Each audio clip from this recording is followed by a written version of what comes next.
Before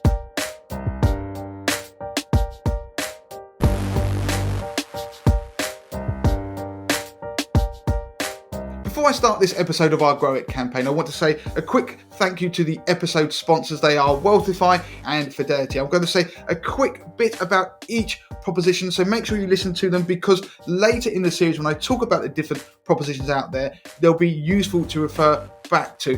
Do remember that with investing, your capital is at risk, so the value of your investments can go down as well as up, which means you may get back less than you invest. That is relevant to each of the propositions I'm going to talk about. First up, Wealthify is a multi-award winning online and app-based investment service founded in 2016 and backed by Aviva, with a simple mission to make investing accessible to everyone. You can invest from as little as £1, £50 for pensions. Wealthify has a simple yet competitive annual management fee. Investment costs also apply, and offers a number of investment products, including a stocks and shares ISA, a general investment account, a personal pension, and a junior ISA. Within each of those, you can invest in a range of managed portfolios with varying risk profiles and even ethical portfolios. For more information about Wealthify, please visit wealthify.com/MTTM.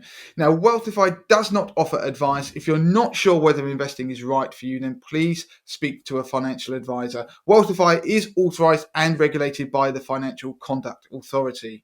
Finally, I'd like to say thank you to our Grow It series sponsor, Fidelity International. Whether you're just starting out or an experienced investor, Fidelity offers a wide range of investment options with plenty of information, tools, and guidance to help you make more of your money and achieve your financial goals. For more information about Fidelity, please visit fidelity.co.uk/money to the masses. Welcome to episode 5 of our Grow It campaign. Now, if you've enjoyed this campaign so far, make sure you hit that like button and you also subscribe to our channel, and you'll get the rest of the series as well.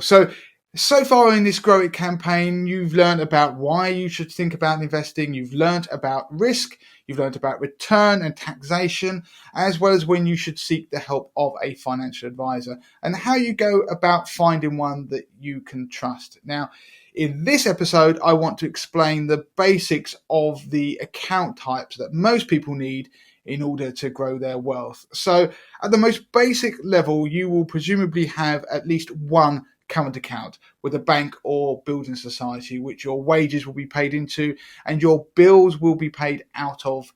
Then beyond that, you will want an easy access savings account to store your emergency fund with easy access, meaning that you can withdraw the money quickly if you need to. Now, this will pay a better rate of interest than your current account. That's why you use a savings account, but you do maintain that access. Now, when it comes to investing, there are a whole range of options out there. And before you get carried away with thinking about the assets that you want to invest in, I'm going to cover that in the next video in the series.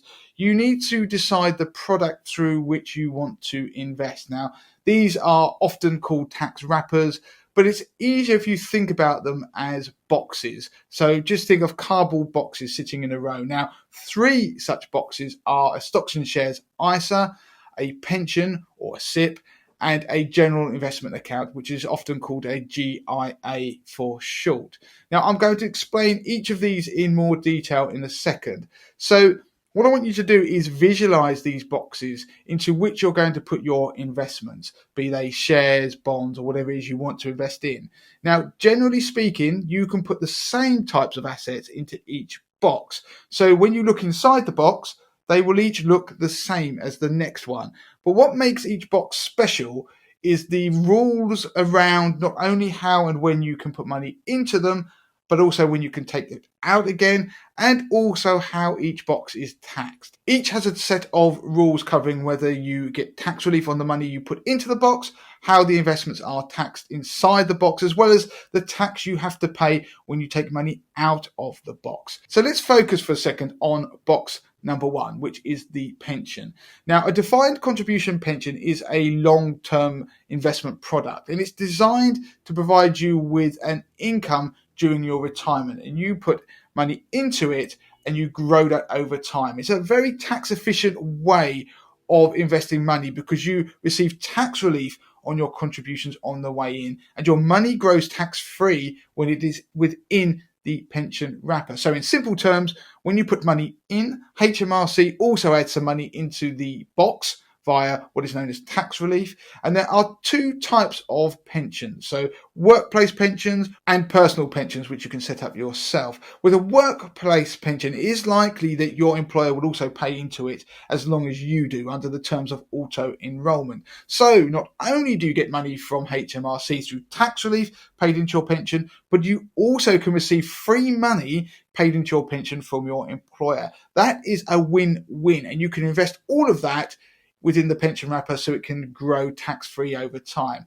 Now, any money in the pension box is allowed to grow tax-free, as I've said. However, it can't currently be accessed by most people until they are age 55, although this age limit is set to rise. When it comes to taking money out of your pension, when you retire, then this is subject to income tax, although 25% of your pension pot can be taken tax-free. Now, I won't go into any more details on this video, but I have put some links into the notes below this video where you can find out more information about how pensions work, how they are taxed, and your options at retirement.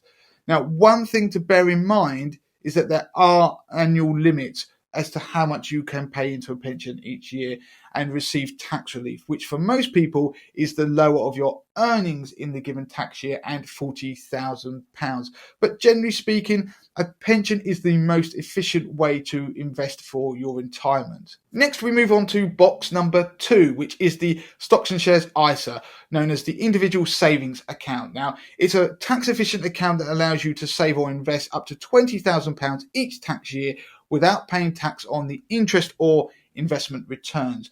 You don't receive any tax relief on money that you pay into a Stocks and Shares ISA, unlike a pension. But on the flip side, any withdrawals from your ISA are always tax-free, and your investments can grow tax-free all the time. They remain within the ISA wrapper. There are several other types of ISA out there, including cash ISAs, innovative finance ISAs, and lifetime ISAs, as well as junior ISAs. Now, I won't dwell on the different types of ISAs in this video, other than to say that your £20,000 annual limit is spread across all of them, with the exception of the junior ISA. Now, we're going to come on to junior ISAs later on in this series.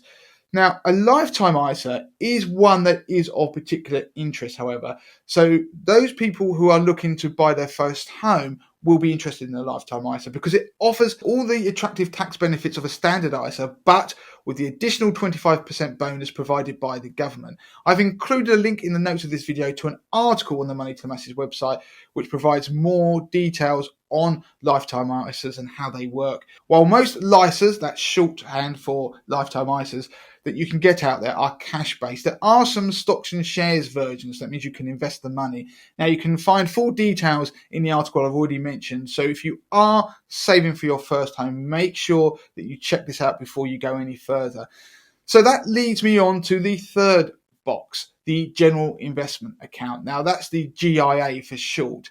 Now, this is a standard investment account that doesn't offer any tax benefits. You can still invest in a range of assets such as stocks, bonds, you can invest in funds, but you will pay tax on any income or capital gains that you make. Often, people will use a GIA if they have utilised their annual ISA and pension contribution allowances.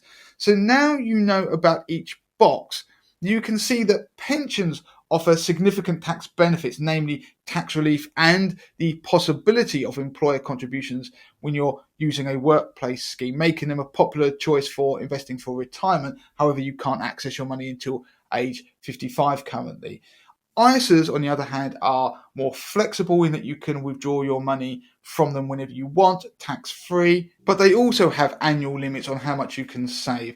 They are a good option for short to medium-term investment goals or as a complement to a pension. GIAs offer no tax benefits, but again, they're flexible and offer access to a wide range of investment options, and they're often seen as a good option if you've maxed out your pension ISA allowances, as I've said. So it makes sense to ensure that you're not leaving any free money on the table via your employer pension scheme by joining it and ensuring your employer's paying in if they do. It makes sense to use a stocks and shares ISA if you want to complement that, as they are flexible and you can access your money whenever you want before age 55.